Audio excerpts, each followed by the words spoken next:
Salut tout le monde, aujourd'hui nouvel épisode de notre format Ça bouge. Donc comme d'habitude c'est Orange et comme d'habitude on va discuter ensemble des manifestations, des blocages et de tout ce qui se passe en France. Et en ce moment avec la réforme retraite, l'inflation et tout ce bordel, il y a des choses qui se passent qui sont très intéressantes, surtout que là nous sommes le 30 avril, c'est-à-dire la veille du 1er mai. Et on le sait tous, le 1er mai va être une date très importante avec beaucoup de gens présents en manifestation. Et vu comment on sent tous l'air un petit peu électrique dans ce pays, ça risque de donner des choses très intéressantes et ça va être un peu le fil rouge de toute notre vidéo aujourd'hui. Et on va commencer avec le Stade de France. Donc hier il y a eu la finale de la Coupe de France qui a opposé Toulouse à Nantes et Toulouse ils ont gagné genre 5-1, c'est carnage. Et pour ceux qui connaissent pas, la Coupe de France c'est une coupe qui est très populaire. Pourquoi c'est populaire? Parce qu'en gros tu as énormément de petites équipes qui peuvent théoriquement se qualifier jusqu'à la finale et aller au Stade de France. Et en général les grosses équipes elles préfèrent ne pas participer véritablement à cette coupe là et faire exprès de perdre pour faire moins de matchs et se concentrer sur perdre des matchs en Ligue des Champions comme Paris Saint-Germain. C'est donc une fête du foot populaire avec énormément de réseaux de clubs amateurs qui se mobilisent et qui montent jusque à la capitale pour voir leur équipe soit gagner, soit se faire écraser par Toulouse comme Nantes. Voilà, le Stade Rennais restera quoi qu'il arrive meilleur que Nantes en tout point. Et évidemment à chaque fois tu as le président de la République qui arrive alors qu'il n'a absolument rien à voir avec tout ça, qui donne le trophée ou donne les médailles ou fait des coucous à la caméra comme ça pour essayer de récupérer un maximum de clout pour faire une Chirac. Une Chirac c'est quoi? C'est essayer d'associer son image de président de merde à un événement heureux qu'on a tous kiffé, genre Zidane, la Coupe du Monde, Didier Deschamps, machin en 98. On associe les deux comme ça, on aime bien Chirac, on a même de la nostalgie pour Chirac alors que c'est un vrai enfoiré. Sauf que ça ne s'est pas, mais alors du tout passé comme ça. En fait, ce qui s'est passé, c'est qu'il y a une espèce de complot. Le complot, c'est que quelques milliers de gens sur Twitter et quelques syndicalistes, pas beaucoup, ont fait en sorte de distribuer un maximum de sifflets rouges et de cartons rouges en prévenant que ces sifflets et ces cartons seront utilisés à la 49e minute pour humilier Macron et quand Macron va donner la coupe, ce sera l'humiliation aussi, etc., etc. Et là, du coup, la Macronie s'est dit merde, on a été créé par les médias, par des effets de communication à la con et là, tout va être gâché par quelques syndicalistes et tweetos qui vont foutre le bordel au Stade de France. Il faut impérativement qu'on trouve des solutions. Et la solution, évidemment, ça a été de retirer la réforme retraite. Ah non, ça a été d'appeler la police, comme ils font à chaque fois, puisque c'est une putain de dictature. Alors, on va commencer sobre, évidemment. Déjà, toutes les manifestations autour du Stade de France ont été interdites. Par le préfet, donc ça met bien. Et tu as eu des grilles qui ont été mises en place. Regardez, c'est ces grilles-là. Donc là, c'est un article qui date de avant, mais en gros, c'est ces mêmes grilles qui ont été mises au Stade de France pour empêcher, en fait, les gens d'aller sur la pelouse et pour essayer de sécuriser un peu tout ça. Sauf que le bordel, c'est que, en fait, c'est meurtrier. Tu as eu des drames qui s'est passé il y a quelques années de ça. Parce qu'en gros, quand tu as des mouvements de foule à l'intérieur d'une tribune, il faut que les gens puissent l'évacuer rapidement. Et si vous êtes déjà rentré dans un stade, c'est la pire chose à évacuer, hein. Ça met 3 plombs à sortir de là, tu vois. Et donc en fait la meilleure solution ça reste encore que les supporters aillent sur la pelouse, comme ça évite que des gens meurent en fait. Ils mettent en danger la sécurité des spectateurs pour essayer d'assurer un minimum de sécurité. Pourquoi ? Pour que le président de la République puisse faire sa petite communication et nous faire avaler la pilule de l'inflation et de la réforme retraite. C'est pas mal, hein? Mais ça va plus loin que ça encore, parce que Macron il pouvait pas ne serait-ce que fouler la pelouse du stade, ils avaient peur qu'il se fasse huer par tout le monde, à raison, hein, d'ailleurs, je pense à raison. Et du coup, il s'est dit, ok, si moi, je ne peux pas aller sur la pelouse pour donner le trophée de la Coupe de France pour faire mon événement de communication à la con, eh ben c'est la Coupe de France qui va venir à moi et je vais la donner depuis les tribunes. Donc, c'est-à-dire qu'on prive le football amateur là, de Toulouse, tout le réseau de football amateur de Toulouse, les milliers de supporters de Toulouse qui étaient là, au stade, on les prive d'une vraie cérémonie de remise du trophée qu'ils méritaient. Tout ça parce que tu as le petit ego d'Emmanuel Macron qui s'est dit on va faire ça dans les tribunes pour éviter que je me fasse huer. Alors tu me diras ce serait nul une cérémonie où tu as le président qui est hué. Mais du coup en fait la variable qui va pas là-dedans c'est Macron.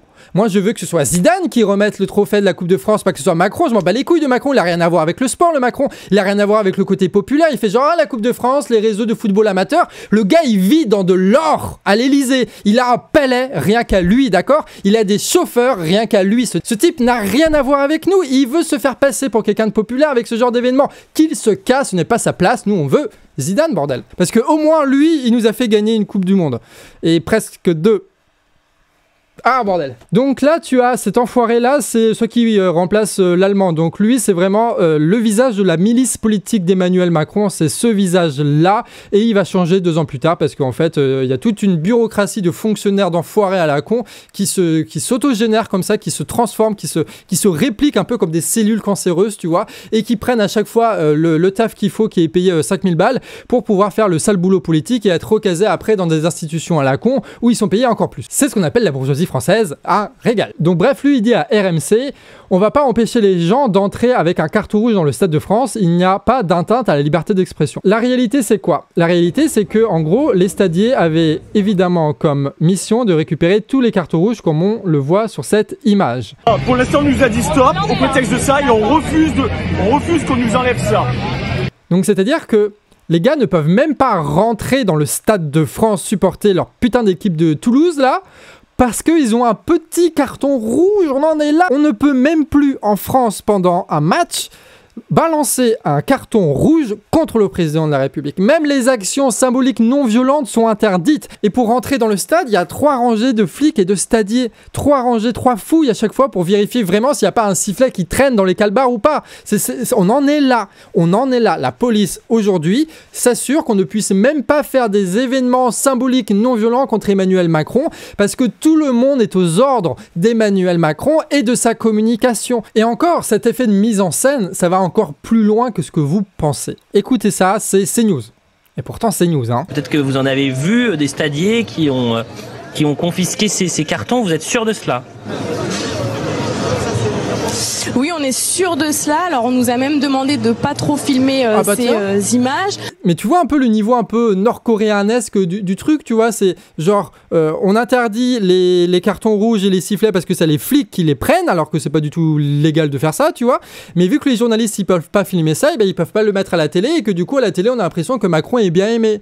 Parce qu'en fait, tout est fait pour que Macron soit bien aimé à la télévision, parce qu'en fait, il ne reste plus que ça à Emmanuel Macron, parce qu'il se rend bien compte que la situation de la retraite à 64 ans, et de l'inflation, et de la guerre, et de l'écologie, et tout ça, c'est en train de faire monter la sauce, et qu'il a peur. Il a peur que ça déborde, et qu'à chaque fois qu'il voit qu'il y a des petits trucs qui peuvent déborder, il fout les flics et la communication à fond, en espérant que ça passe, et nous, on est là pour faire en sorte que ça ne passe pas. Et t'as d'autres images, regardez un petit peu... Ça commence à foutre le bordel. Mais là, c'est intéressant. Parce que, bon, l'ambiance est mignonne. Mais surtout, ce qui est intéressant, c'est qu'ils sont quelques dizaines de personnes à distribuer ces cartons rouges et ces sifflets. C'est-à-dire que toutes les mesures risquées au niveau de la sécurité, au niveau de la communication, tous ces flics déployés, tous ces moyens mis en place, tous ces journalistes intimidés, tout ça n'a été mis en place que parce que tu as quelques dizaines de syndiqués qui ont distribué des cartons rouges avec des gilets jaunes. Toujours pareil, les syndiqués, les gilets jaunes, ça ensemble maintenant, c'est trop bien. Vous imaginez le niveau de flip de la Macronie? Vous imaginez le niveau de flip de la Macronie pour mettre tout ça en place pour quelques dizaines de personnes?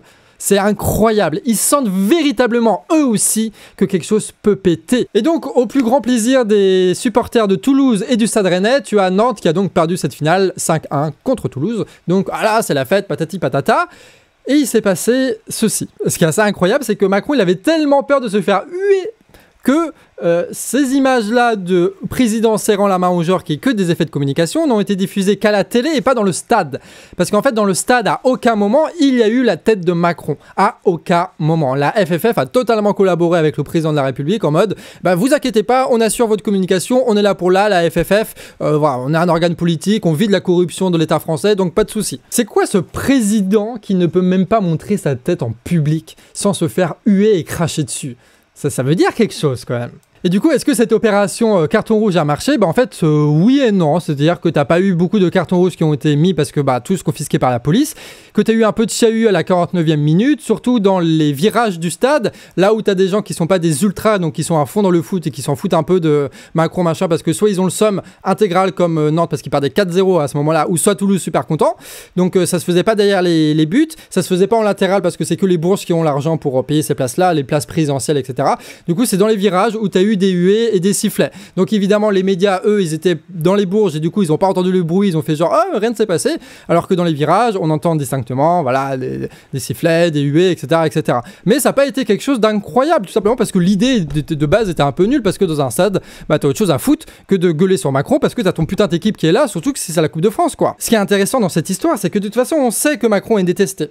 Ce qui est intéressant, c'est de voir que partout autour du Stade de France, quand on discutait avec des gens, on a des contacts à Paris qui nous parlaient un peu de l'ambiance qu'il y avait autour du Stade de France à ce moment-là, c'est que tout le monde avait la rage, tu vois, avait envie que ça pète, tu vois. Ils avaient ce truc-là qui les emportait parce qu'ils voulaient voir Emmanuel Macron se faire humilier. On voulait tous que ça arrive. Juste que le Stade de France, c'était pas la bonne idée parce que les fans de foot, on a autre chose à foutre, quoi, grosso merdo, durant une finale. Mais on voulait tous que ça arrive, ce truc-là. Et quelques dizaines de syndicalistes et milliers de gens sur Twitter ont rendu totalement fou Macron, ont rendu totalement fou la préfecture et la police. Et ils ont mis en place des tonnes et des tonnes de trucs pour empêcher que cette humiliation arrive. Donc maintenant, vous avez une partie de la ligne, humilier Emmanuel Macron, humilier ses ministres, humilier ses députés, humilier ses porte-paroles, humilier ses sénateurs pour que nulle part ils puissent faire des éléments de communication. C'est ça l'objectif aussi de faire tout ça. Et cette humiliation-là, c'est ce qu'on a fait au Stade de France, parce que du coup, tout ce qui a été mis en place, c'est une victoire pour nous,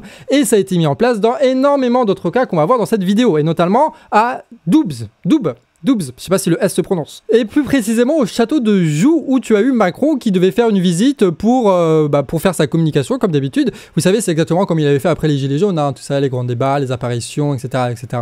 On se montre énormément après avoir fait une saloperie pour essayer de récupérer un petit peu de la sympathie, etc. Et montrer aux Bourges qu'on est fort et qu'on arrive à surmonter ces trucs-là et qu'on passe à la séquence après. Bref, sauf que nous, on le laisse pas faire, ça, justement.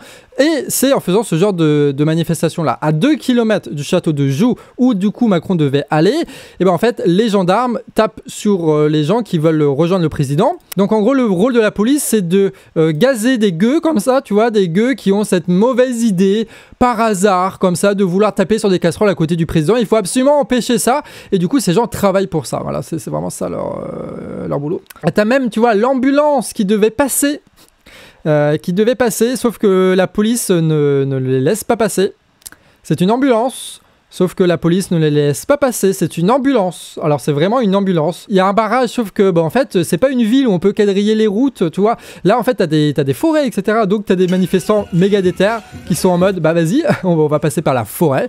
Et du coup, on va voir ce que les CRS vont faire dans la forêt. Hein, ça va bien se passer. On se rappelle de l'opération César. Hein. Bref, la détermination des gens, juste pour faire chier Macron, c'est la chose la plus française que j'ai vue depuis des années. Donc tu as Macron qui est en visite surprise sur le marché de Dole. Dole, ce n'est pas dans la commune du château de Joux, c'est dans le Jura, alors que le château de Joux, c'est en Franche-Comté. Donc il fait une visite surprise. Pourquoi il fait une visite surprise? Parce que c'est le seul moyen qu'il trouve pour ne pas qu'il y ait un comité d'accueil avec des casseroles pour essayer de faire ces petits trucs de communication qui ne servent à rien, si ce n'est alimenter la télévision avec sa propre image. C'est totalement un truc de com, totalement un truc mégalomaniaque, où il faut qu'il soit présent en permanence pour essayer de convaincre les gens. Sauf que le problème, c'est que ce type est con. On peut s'interroger. Parce que la comté a résisté au roi, monsieur le président. Mais moi, je ne suis qu'un président démocratiquement élu. C'est ça qui est marrant, tu vois, c'est que partout où il passe, même par surprise, même par les flics, même quand il s'arrange avec les médias, etc., partout, en fait, il se fait chier dessus. Qu'est-ce que vous pensez du salaire des grands PDG? Non, mais c'est ce que je disais à madame, ça choque tout le monde, moi aussi ça me choque. Alors, quand les écarts atteignent ces proportions, vous pouvez plus l'expliquer aux gens, vous voyez bien? Bah non. Madame en a causé aussi. Je comprends pas, effectivement. Non. Bah non. Mais ça, c'est pas l'État qui peut le faire. Non, mais ce que je veux dire par là, c'est qu'il y a la responsabilité de chacun. Oui, j'entends bien, mais... Voilà, donc tu as des gens qui veulent des millions et des millions aux salariés, qui se font des milliards et des milliards grâce à l'inflation, et ce type-là dit... on peut rien faire. On peut rien faire. Ces types nous volent et le président de la République qui est censé légiférer sur ces conneries-là dit on peut rien faire. Pour matraquer les gens, là il y a des décrets. Pour interdire les cartons rouges, là il y a la préfecture qui se mobilise. Pour envoyer des milliers de flics à Sainte-Soline, là il y a du monde, d'accord? Mais par contre, pour faire en sorte de limiter un tant soit peu les salaires de ces enfoirés de patrons du 440 qui se font des millions et des millions, là il n'y a plus d'État, il n'y a plus rien, c'est la responsabilité individuelle. C'est incroyable, hein, c'est pratique. Aujourd'hui en France, ne pas au minimum taxer les riches qui se font des milliards sur le dos de l'inflation est un crime.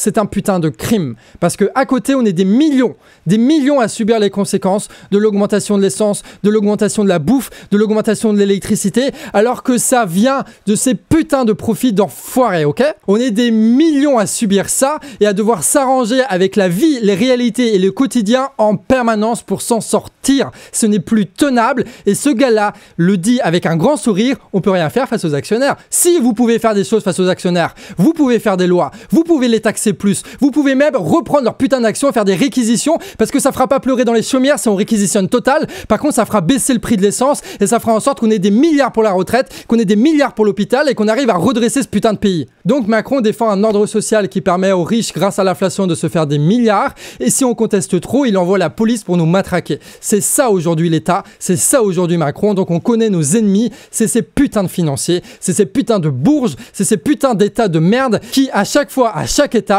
font le travail nécessaire pour maintenir cet ordre social injuste qu'on est là pour renverser, évidemment. Tu as Marlène Schiappa aussi. Marlène Schiappa, alors qui était là en mode Playboy, tu sais, parce qu'elle a fait la une de Playboy. On n'en a pas parlé au Canard. Pourtant, c'est une actualité incroyable. Elle a fait la une de Playboy et du coup, elle essayait de rentrer un petit peu dans ces réseaux bourgeois. Parce que vous savez, les réseaux bourgeois, c'est on va dans des petites salles, il y a plein de gens très riches tout autour de nous, on sourit, on prend du champagne, on discute de tout et de rien, et puis on s'échange des numéros de téléphone, et puis quand il faut détourner des millions et des millions sur le meurtre de Samuel Paty, et ben on a déjà les numéros de téléphone qu'on peut appeler, comme ça fait plaisir au printemps républicain qui après parle de nous dans les médias de manière convenable, etc., etc. Bref, la bourgeoisie, Marlène Schiappa, vous connaissez. Et du coup, elle devait aller dans une de ces soirées-là pour faire sa bourgeoise. Et qui était là pour lui rappeler que non, non, non, ça va pas se passer comme ça? Le peuple français, encore une fois.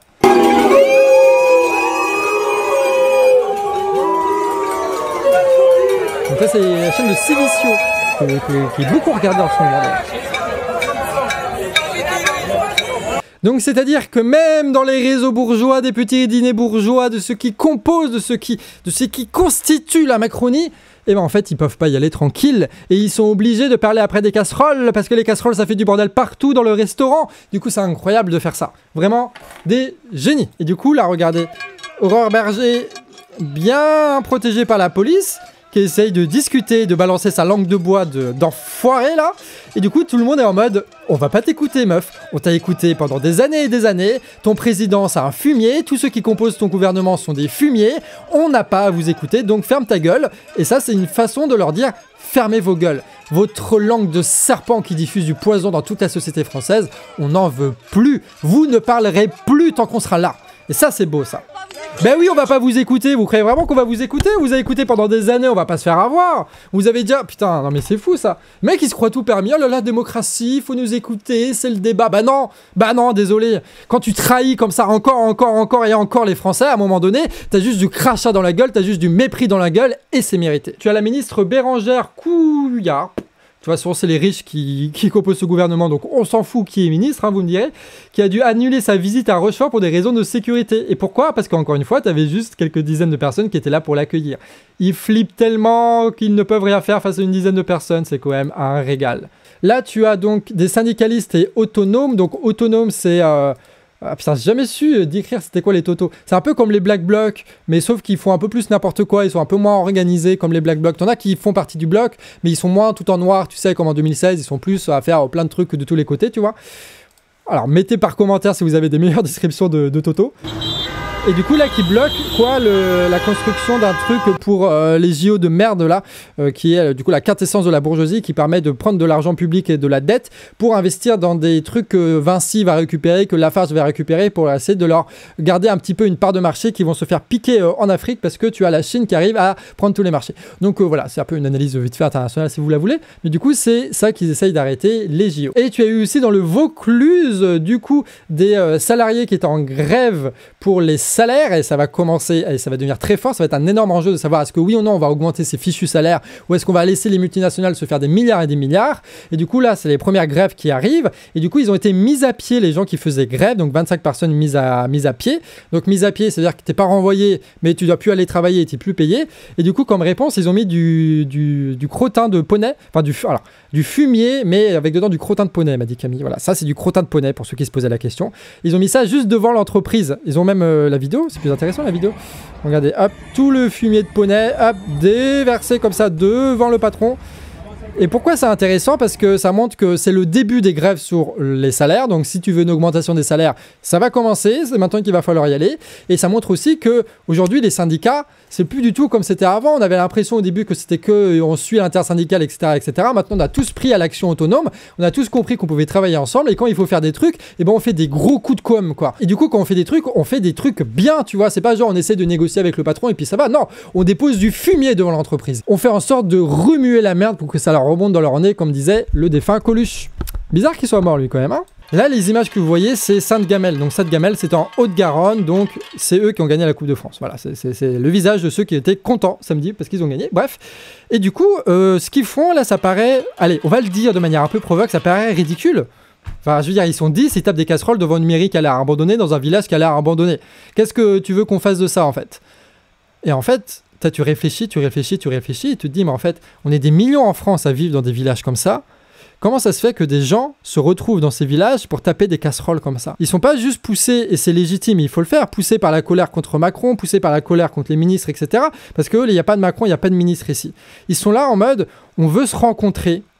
Donc on fait un appel public aux casserolades et tous ceux qui sont là, en fait, on va leur parler, mais on va leur parler parce qu'en fait on se connaît, parce qu'on est dans le même village et que du coup on va former un collectif ensemble pour mener des actions ensuite. Donc merci beaucoup à ces gens de Haute-Garonne qui nous montrent que en fait la lutte c'est aussi la discussion dans les campagnes et dans les gilets jaunes c'était beaucoup des trucs comme ça. Il y avait plus de gens encore parce que c'était l'inflation qui avait mené les gens à l'augmentation des prix, tu vois. Et du coup quand ça va arriver... Là, les gens, ils seront déjà discutés, ils auront déjà de l'expérience, ils vont se connaître. Quand tu vas avoir des gens un peu louches qui vont arriver, ils vont savoir comment les gérer parce qu'ils sont une dizaine à se faire confiance. Du coup, les petites rumeurs qui cassent un petit peu les groupes d'habitude, eux, ils sauront faire face à ça beaucoup plus vite que les autres. Ils sauront proposer des tracts, ils sauront proposer des affiches, ils sauront proposer des pages Facebook, etc., etc.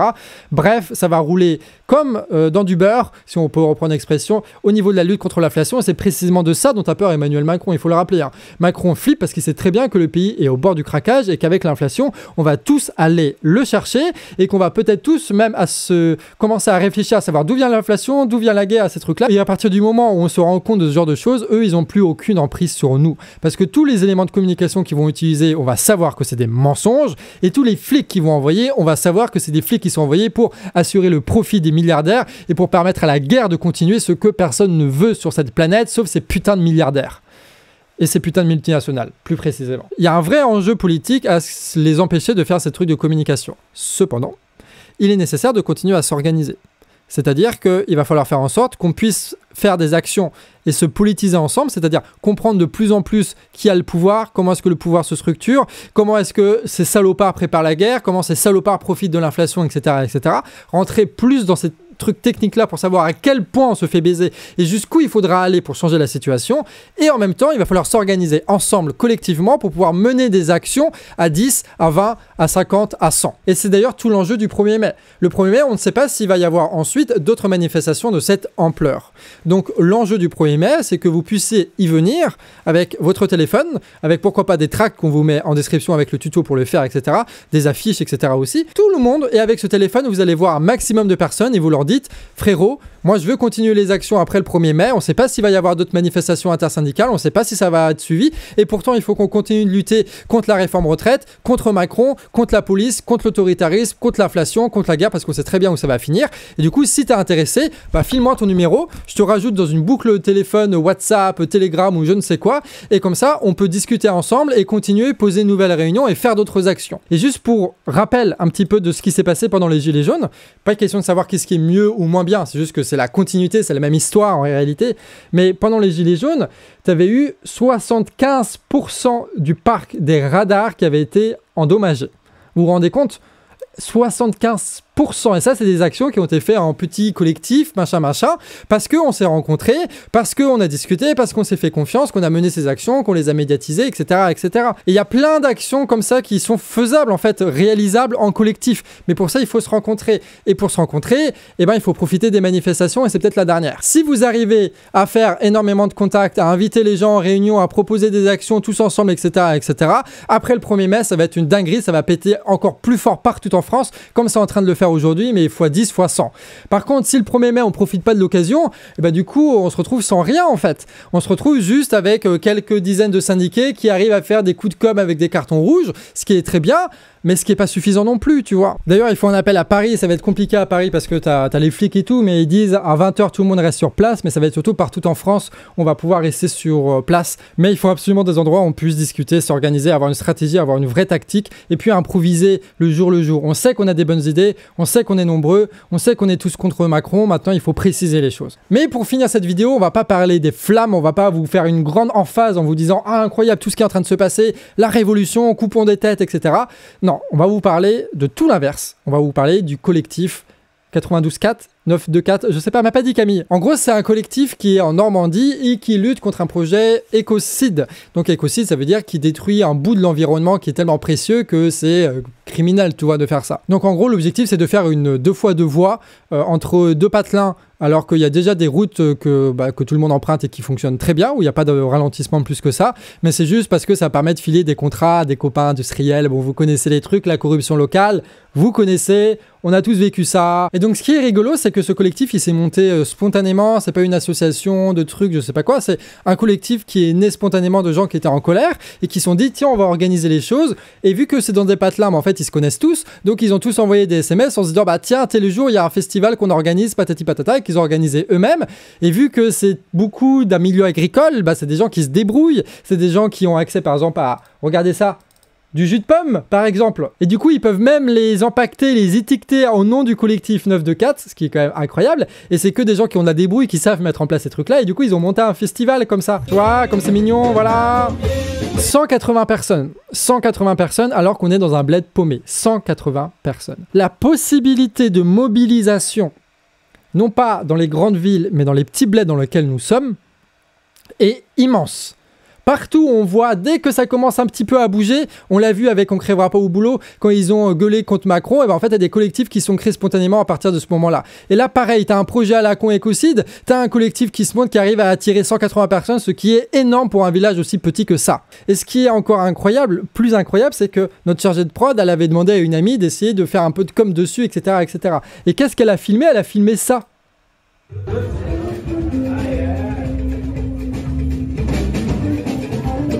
Vous voyez ce que je veux dire? Je sais pas si vous voyez ce que je veux dire. Bon, déjà, l'installation lumière est incroyable. Et puis après, elle a filmé ce plan-là. Qui est exactement le même plan, mais de l'autre côté, tu vois. Voilà, t'as un peu des gens, c'est un peu après la soirée. Incroyable la danse. Bref, ça rappelle beaucoup ce qu'on voit dans le coin. Qu'est-ce que je veux dire par là? C'est que les plans sont à chier. Enfin, je veux dire, on te demande de faire des vidéos pour un média, tu fais en sorte d'interviewer des gens en mode c'est quoi le collectif, c'est quoi le projet, est-ce que tu peux nous visiter, c'est quoi la zone écocide que vous avez organisé une promenade, c'est quoi les espèces protégées que vous avez trouvées là-bas, et en quoi ces espèces protégées vont permettre de faire des recours juridiques contre ce projet-là, pourquoi c'est de la corruption, etc. Présenter le truc. Et qu'est-ce que je veux dire en disant ça? C'est que ces gens-là arrivent à mobiliser autant de personnes alors qu'il y a plein de trucs qui peuvent faire encore mieux. Et on peut tous faire encore mieux partout en France, avec une meilleure communication, avec des meilleurs collectifs, avec encore plus de personnes, avec des meilleurs tracts, avec des meilleures affiches, avec des meilleures idées, comme ces idées qu'on trouve toutes les 2 semaines parce que le peuple français arrive à générer des trucs incroyables et qu'on est tous excités, que c'est super bien. On peut faire mieux. Et le 1er mai, il faut créer les conditions pour qu'on puisse continuer à faire mieux. Parce qu'on va se rencontrer, qu'on va se former en collectif, qu'on va avoir les bonnes idées, et toutes les actions qu'on ne pouvait pas faire jusqu'ici parce qu'on n'était pas suffisamment nombreux et organisés, il faut qu'à la suite du 1er mai, on puisse le faire et passer à la vitesse supérieure. Bref, amis réfractaires, le 1er mai va être une grande journée.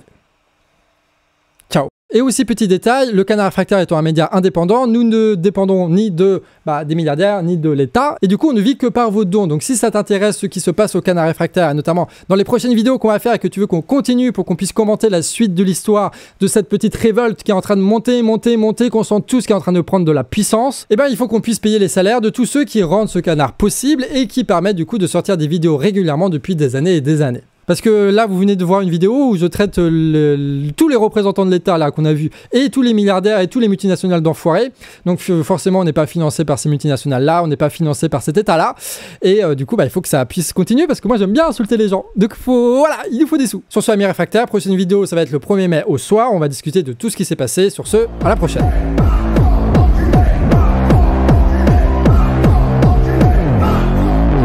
dire que je regrette? Jamais.